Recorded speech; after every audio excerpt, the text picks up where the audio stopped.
আপনি নিজে যেটা করতে পারবেন সেটা আর 10টা কাজের মানুষ দিয়েও কিন্তু করতে পারবেন না। নিজের হাতে করা প্রত্যেকটা জিনিস কিন্তু খুবই সুন্দর হয় আর দেখতে খেতে অনেক মজা হয়। আসসালামু আলাইকুম, কেমন আছেন সবাই? আশা করি সবাই খুব ভালো আছে।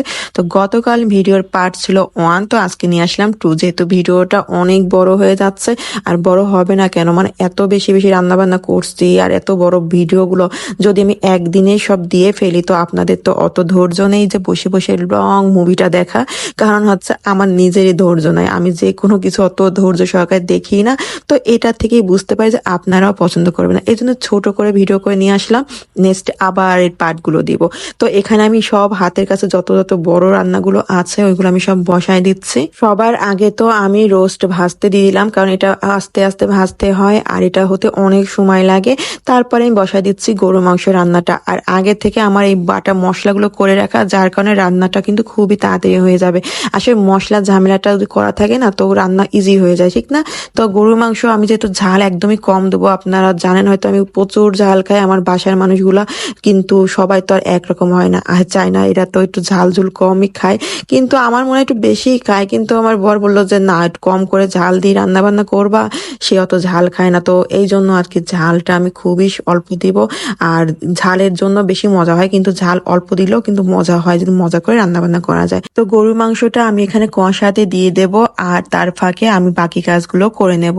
আর রান্না বান্না যদি ধাপে ধাপে একটু হিসাব করে করা যায়, যত রান্না হোক না কেন, এটা কিন্তু আপনি সুন্দরভাবে গুছায় গাছায় উঠতে পারবেন। আসলে অনেকে আছে খুব এলোমেলো হয়ে যায়, ও খুব বেশি ঘাবড়ে যায়, তারপর কোনটা রেখে কোনটা করবে, মানে হতাশ হয়ে যায়। ওরকম হওয়ার কোনো কিছু নাই। আপনার বাসায় যখন খুব বেশি গেস্ট আসবে তো আপনি এটা মাথায় রেখে রান্না করবেন যে আগে আমাকে টাইমটা মেনটেন করতে হবে যে আমি কতটুকু সময়ের ভিতরে আমি রান্না কমপ্লিট করব। কারণ হচ্ছে রান্না করতে কিন্তু বেশ সময় লাগে। আর তার চাইতে বড় কথা, যে রান্নাগুলো হতে একটু বেশি সময় নেয় সেইগুলো আগে বসায় দিবেন, তাতে করে আপনার অনেকটা কাজে হেল্প হয়ে যাবে। তো দুইটা আমার এদিকে হচ্ছে আর পাশে আমি হচ্ছে খাসির মাংসটা হাতে মাখায় রাখবো। এটা যদি আমি আবার কষাতে দিই তখন আর একটু আমার লেট হয়ে যাবে, সেই জন্য আমি এটা হাতে মাখায় কষায় রাখলাম, যাতে করে এটা টুক করে বসায় দিতে পারি। আর এই ফাঁকে তো আমার আরো কাজ রয়েছে, মানে আমার দায়িত্ব, আমার ছেলেকে আবার খাওয়াবো, খাওয়া নিয়ে আমি ঘুম পড়াবো। দেখেন কত দিকে খেয়াল রাখতে হয়, তাই না? আসলে আমার ছেলেটা হলো সবার আগে, ওর খাওয়া আর ঘুম এত খেয়াল করে এত যত্ন রেখেও যদি ছেলেটা আমার অসুস্থ হয় তাহলে এর মতো কষ্ট কি আর দুনিয়াতে কিছু আছে বলেন তো? মানে সবার আঙুল তো ওই মায়ের দিকে এসে পড়বে যে তুমি কি যত্ন নিছো, ছেলেটা এমন হয়ে গেল। আর এটা কিন্তু স্বাভাবিক, কারণ বাবারা তো সবসময় ঘরে থাকে না, তারা তো সবসময় 24 ঘন্টা বাচ্চাকে দেখে না, ব্যাস রাতে আসে সকাল উঠে চলে যায়।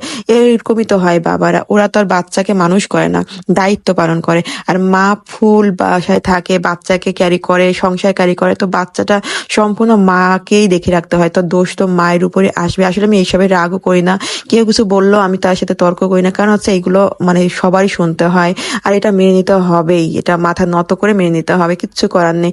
এটা হচ্ছে খাসির মাংস, আমি একটু রেজালার মতো রান্না করব, এই জন্য এটা ঝাল তারপরে সবকিছু একটু খুব কম কম দিছি। আর আমি কিন্তু খুবই সুন্দরভাবে রান্না করার চেষ্টা করতেছি। আর যেহেতু ঝাল আমি আর কম দিছি, মানে খাওয়ার পর কে যার যার আমার বাসায় ঝাল খায় না সবাই বলতেছে ঝাল কম। ঝাল কম হলে হয়েছে বাবা, কিন্তু এটা তো গেস্টের জন্য রান্না, তাই না? তার জন্যই রান্না, তো তার মতো করেই রান্নতে হবে। আমি কিন্তু রেসিপিগুলো একদম ডিটেল আপনাদের দেখাচ্ছি না, কারণ হচ্ছে অনেক বেশি, যেহেতু ভিডিওটা অনেক বড় হয়ে যাবে, তারপর রান্না বান্না যেহেতু অনেক বেশি কমপ্লিট করতে হবে, তো আমি শর্টকাট ভাবে ভিডিও নিয়েছি। কিন্তু এই ভিডিও নেওয়াতেও কিন্তু অনেক হেল্পিও ছিল আমার, মানে একটা দিকে সব দিকে তো আর খেয়াল রাখা যায় না। রান্না যখন করবো তো ভিডিও নেওয়ার দিকে অনেক সময় ভুল হয়, কিন্তু এখন আর ওটা হয় না, কারণ এটা মাথায় থাকে যে আমাদের তো রান্না করতেই হবে, ভিডিও করতে হবে। আমার এখানে খাসির মাংসটা প্রায় হয়ে গেছে, উপর থেকে আমি একটু পেঁয়াজ ভেজে দিয়ে দিলাম। যেহেতু এটা একটু মিষ্টি মিষ্টি ঝাল ঝাল করছে রেজালার মতন, তো এটা তো একটু সুন্দর করে তেল উঠবে, ততক্ষণ রেখে দিব। আর এদিকে আমি রোস্ট রান্নার জন্য পেঁয়াজটা ভাজতে বসাই দিলাম। অনেকে আছে রোস্ট রান্না করে প্যাকেট মশলা নিয়ে এসে, কিন্তু আমি তার একদমই ভিন্ন। আমার বাসাতে আমি নিজের মতো করে মশলা দিয়ে রান্না করি, আর এটাই সবাই অনেক বেশি পছন্দ করে। যেহেতু রোস্টে অনেকে জাল দেয় না, আমি একটু দিই, কালারটা অনেক সুন্দর আসে। আর এখানে আছে অনেক রকম বাদামগুলো, মানে যত বাদাম আছে সব একসাথে পেস্ট করে আমি দিয়ে দিলাম।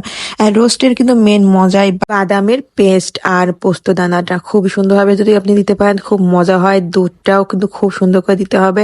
আর এই রান্নাগুলো করার জন্য জন্য আমি আগে থেকে তো ছানা দুধ রেডি করে রাখছিলাম, তো ওইটা দিয়ে আমি সব রান্না করব। আর বিশ্বাস করবেন না, ছানা দুধের দেওয়ার কারণে না রোস্টটা আরো বেশি আমি হয়ে গেছে, মানে অন্যরকম একটা মজা আসছে। তো আপনারা এটা অপশনাল, মানে এটা না দিলেও না, এবার আমার মন চাইলো তাই আমি এটা করে দিছি একটু আলাদা কিছু করার জন্য। তো খুব ভালোই লাগছিল। তো এই যে হয়ে গেল আমার রান্নাটা, আর একটু ঘি দিয়ে দিলাম, এই ঘি দিতে আমি ভুলে গেছিলাম রান্নার ভিতরে।